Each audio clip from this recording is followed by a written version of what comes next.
నమస్కారం. ఘంటారావానికి స్వాగతం. ప్రధానాంశాలు.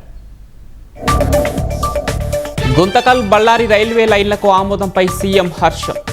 సీమ అభివృద్ధికి కీలక మైలురాయిగా నిలుస్తుందని ఆకాంక్ష. కర్నూలులోని అగరబత్తి ఫ్యాక్టరీలో అగ్ని ప్రమాదం. ఆయిల్ మిల్లుకు వ్యాపించిన మంటలు, 15 లక్షల ఆస్తి నష్టం.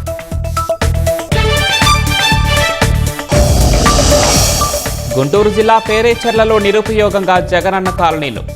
6 ఏళ్లవుతున్న లేఅవుట్లో కనీస సదుపాయాలు లేని దుస్థితి. 178 కోట్లతో విశాఖ తీరానికి సరికొత్త రక్షణ కవచం. శాశ్వత గోడల నిర్మాణానికి ప్రణాళికలు.